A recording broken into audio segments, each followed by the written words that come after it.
SwoleBenji here. I am going to teach you the fastest way to progress in Lost Ark.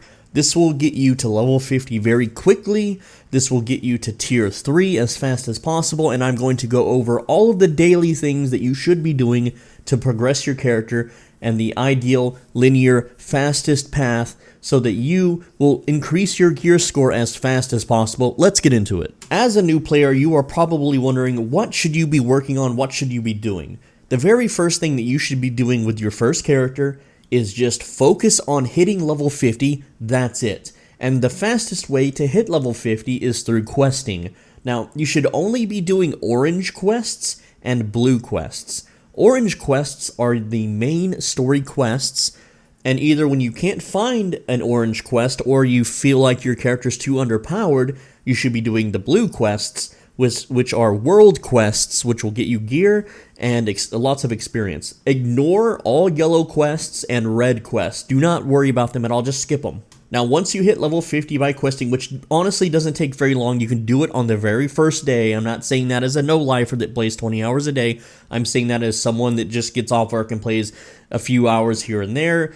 You can literally do it in one sitting if you want. Now, once you hit 50, continue doing blue quests until you have 302 rare gear score, okay? Once your gear score, and by the way, gear score is not counted on jewelry.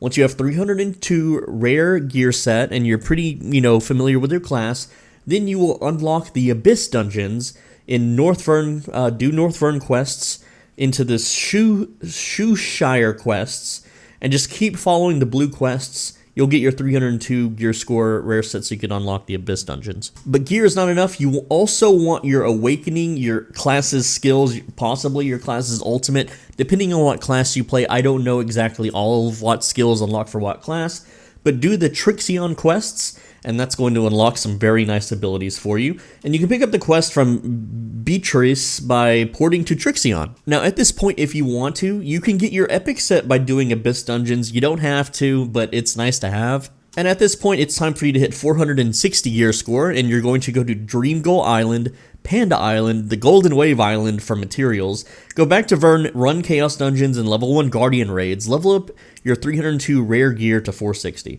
Now remember, jewelry doesn't count towards gear score.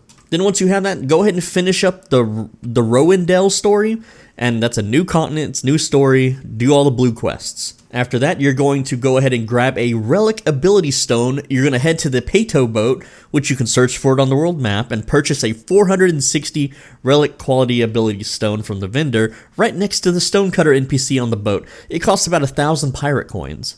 Then go ahead and get your second awakening. You get the quest in your mail. Alright, now at this point you can get your legendary set from Abyss Dungeons if you want. You don't have to, but it's optional. Now you're going to work on getting engraving books. These are Tier 1 uncommon green colored engraving books for your Grudge +3 and your main class's engravings +3. You get them from the Infinite Chaos dungeons or islands. Then continue to do daily activities, dungeons to keep boosting your gear. I'm going to go over daily activities later on in the video, but just continue to do that for now, and you will be tier 2. Now once you're at 600 gear score, it's time to go finish the Yorn story. It's a new continent, new story. You complete it and it unlocks new Chaos Dungeons, the new Abyss Dungeons, and 600 jewelry, which is really nice for damage and cooldown reduction. And then at this point, you do your dailies. You get 802 rare gear set from the Yorn Chaos Dungeons. Okay, this is technically your tier 2 gear. This is like being, tier 2 in World of Warcraft, right? Now you're going to equip jewels from the tier 2 continent, okay? The continent drops jewels that you can socket, and they're passive buffs to abilities. They increase damage, lower cooldown reduction, all sorts of fun stuff. So you definitely want those. Then you're going to hit 840 gear score to access the tier 2 Abyss Dungeon Ark of Arrogance. This is a big one, right? Now you're going to do your dailies, your dungeons, and you're going to keep boosting that gear score. You can also go ahead and get your epic tier 2 set from the new Abyss Dungeons if you want. And that is pretty much most of what you're going to be doing. Then you're going to increase your gear score to 960, again, by doing dailies and activities and going to islands. And once you're at 960, you can finish the Phaeton story, okay? Just do all the blue quests for the Phaeton story. And it unlocks a new Chaos Dungeon and Abyss Dungeon, and 920 jewelry. And at this point, if you want, you can get your legendary tier 2 set from the new Abyss Dungeons you unlock. You don't have to, but it really does help.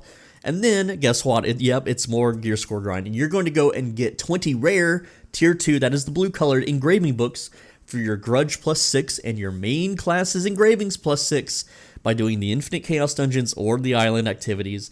And then, you guessed it, you're going to hit 1,100 gear score by doing your dailies. Yep. And then, congrats, you're now tier 3. Amazing, right? Now you can actually play the game. So you're going to finish the Punica story now by doing the blue quests. That unlocks the new, again, you guessed it, Chaos Dungeon and Abyss Dungeon. It's getting a little repetitive. I'm sorry, but I've got to cover this, okay? And by doing those, you're going to hit 1,340 gear score, which will unlock access to both wings of the Oria's Well Abyss Dungeon, alright? And you're going to keep doing your dailies and keep doing your dungeons and keep boosting that gear score, and you're going to get your epic 1302 tier 3 set from the new Abyss Dungeon on hard difficulty. This is going to be this is the toughest part of the whole thing, right? This is where people quit. This is where people fail. If you're not good at video games, you're pretty much done here, okay?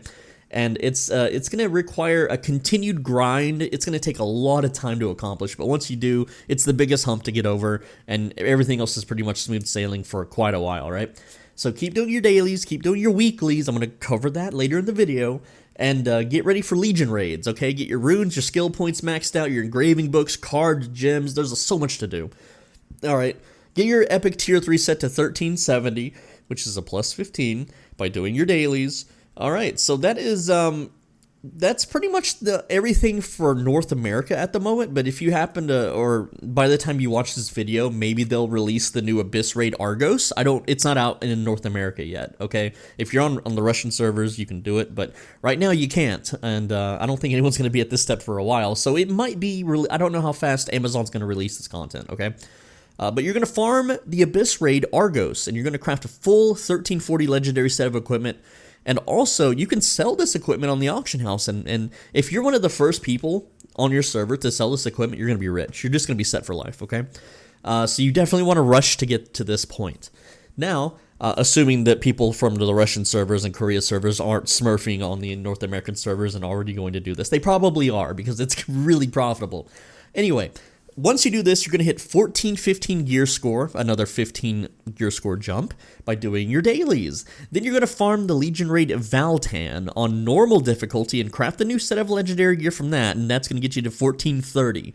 Okay, then you're going to farm the Legion Raid Beakis, okay, on normal, and that's going to get you to 14 to 45 gear score. And after that, you're going to farm the Legion Raid Valtan on hard difficulty, and that's going to get you to 1460.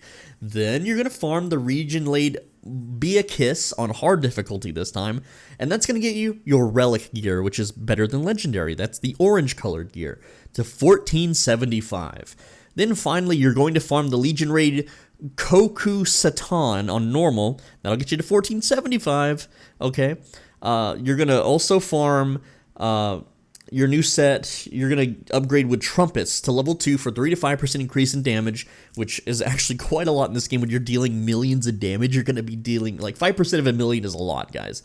That's going to get you to 1490. Then you're going to farm the Abyss Raid Abrel Should on normal difficulty to craft the full Relic 1340 set of equipment and get it to 1575 gear score. And that, again, all that stuff that I just covered, it's not in the North American version yet, but that is going to pretty much max out your gear score and get you on par with those on the Russian servers. Once you are level 50, you have dailies and weeklies to do, so let's go over the dailies. You're going to be doing Chaos Dungeons. Okay, these cost 50 energy per run, and you gain 100 energy per day, so you can do 2 of them, okay? Then you have the Guardian Raids. It uses 1 Guardian Soul per harvest, and you get 2 of them per day, okay? Then you have the Una Dailies. You get 3 Una tasks per day, and you can expand it to 3 extra ones.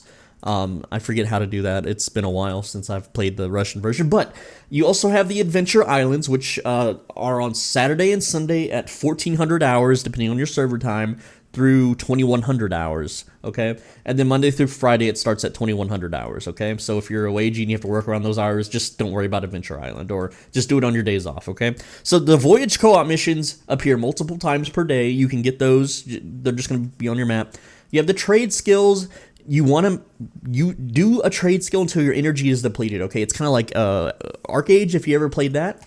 Then you have guild support, okay? Join a guild and do 1 donation per day and 1 research support per day. Then you have the rapport actions. Okay, that's not reporting a player. That's like romancing a female in the game. Or a male. You can romance both. And you have 5 songs per day, or 1 extra with the blessing, and you have 5 emotes per day, or 1 with an additional 1 with the blessing. Then you have world bosses once per day, but only on specific days. Okay, I'm going to cover this in future videos, if this video does well. So make sure to leave a like. Come on, I've given you the kit and caboodle here. Alright, leave a like on the video right now. Show your support, and I'll continue to make Lost Ark vids, alright? Then you have the Chaos Gate, which appears at specific times, alright? Now you have your weeklies. You can do, you have all week to do these. These are a little bit easier than dailies. You have the Guardian Challenge mode. You get 1 of them per week per boss. So there's 3 in total. And the availability is per character, so this is where making alts comes in. I'm going to make a separate video about making alts. It's very important that you have several alt characters in this game, all right? And that's going to strengthen your account level, which is very important. I'm not going to cover that in this video. I'm just going to cover just how you should progress, okay? Then you have Abyss Dungeons, which I did mention a lot of. You get 3 of those per week per Abyss Dungeon. And the availability is per character, okay? You can only complete 1 difficulty per week. Then you have the Challenge Abyss Dungeons, which is 1 per week per Challenge Abyss Dungeon, okay? A Challenge Abyss Dungeon is not an Abyss Dungeon. They're separate, okay? And it's once per account on your Abyss Dungeon. So if you want to run multiple accounts, if that's allowed, you could, but you won't share this power level account-wide, okay? Then you have the Abyss Raid, which is once per week per Abyss Raid, and it's per character. And then you have the Legion Raids, which are not out yet in North America. These are once per week. They're shared between difficulties, okay? So if you can't do normal and then do hard. You have to pick normal or hard. And it's per character, so that's why you want alts. Then you have the Una Weekly, and you get 3 Una tasks per week, and you can expand it to 4, all right? Then you have the Guild versus Guild and Guild Bosses. That is once per week. And then you have the Merchants, Ship Exchange, and its supply will replenish on a weekly reset, so just expect these to always be depleted. It really depends, like right now, because the game's popular, it's going to be really hard to do that one, so you can kind of skip that. But you have the Silmail Bloodstone Exchange, and again, the supply will replenish on a weekly reset. Then you have the PvP Token Exchange. Again, supply will replenish weekly. And then you have the Ghost Ship, which is at specific times. I don't know the times of the Ghost Ship because I hate the Ghost Ship, okay? And then you have the PvP Island, and this is completely determined by whichever guild controls the PvP Island, all right? And then finally, on top of that, you have limited time events like field bosses, okay? You have the Ghost Ship, the Chaos Gates, the Adventure Islands. All right, you can do those once a day. All of those, you can do it one time on your main for your account for the Ghost Ship. And then make sure to look out for the timers on the top left of your UI that'll show you when things start and end. You have your Stronghold you need to progress, you have Gathering you need to progress, and Reports, which is kind of like a dating thing in the game where you can like gift things to people and then they will give you rewards for it to strengthen your relationships. Think of it like a kind of a persona thing. You also need to upgrade materials. You have fragments, and then you can obtain them from all of your dailies and weeklies. Guardian and Destruction Stones, Leap Stones, Fusion Stones, Training Auxiliary Materials, and then you have tickets, like Cube Tickets, Refining Special Materials, Abyss Equipment, Crafting Materials, Ability Stones, Secret Maps. Guys, there is just so much to farm and do, okay? Then you gotta collect all of the things. You gotta upgrade your ship. Okay, other things you can do. You have a ship in the game, kind of like Arcade, sort of. But you need a level 5 ship to do co-op events, okay? And then you need to farm 6 Ominous Stars. You gotta give... you'll get Ignia tokens? Ignia tokens? I don't know if I'm saying that right. But they give skill points and Bifrost points. You want to come collect Masterpieces. They're one-time gold rewards. Gold is very important, by the way. And then you want to collect everything else like Giant Hearts, Mokoko Seeds, World Tree Leaves, and Sea Bounties. And then you also want to farm rare cards, okay? Like Lost Wind Cliff, Celia card farming. You can buy Celia cards from the traveling merchants that spawn in East Lutera. 16 cards equals a level 5 Celia. You need to prioritize this if you can complete the 7% crit chance set. That's very good for DPS. Classes, not so much for tanks and supports, but it's just good for everybody, pretty much. Then you have the Lost Wind Cliff Solace card farming. complete the main story up to Sacred Judges quest and receive the Soulless card. 7 cards is a level 3 out of 16 cards equals level 5. Prioritize this. It's another 7% crit chance set, okay? You need a farm engravings and level alts, okay? And that's pretty much it for progression in Lost Ark. That will get you the fastest possible progression so you're not just dilly-dallying around, not knowing what the heck to do. I know this sounds really confusing and there's a lot of phrases and things that I've thrown out, so just rewatch the video. It'll make a lot more sense once you start playing the game. So yeah, if you enjoyed this video, if it helped you out, please like the video. Please link the video on Reddit, link it on your Discords. Please share the video around. If this video does well, I will make more New World content. Lately, a lot of vids I've been making haven't been slapping. They haven't been passed around, so they just get abandoned. And if my New World vid doesn't do well, then I'm not going to bother making more. So please share this video. It really does help out. And if you want, I'll take a platinum bundle. If anyone wants to add me on Steam and gift me a platinum bundle, I would love that. You would be the awesomest person ever, so I appreciate you. I am a YouTuber that makes daily videos, and if New World does, not New World, I'm sorry, Lost Ark. If Lost Ark does well, then I will make daily videos for Lost Ark, going into extreme detail of everything I talked about in this video. Guys, I will see you tomorrow. Take care, lads. Mwah.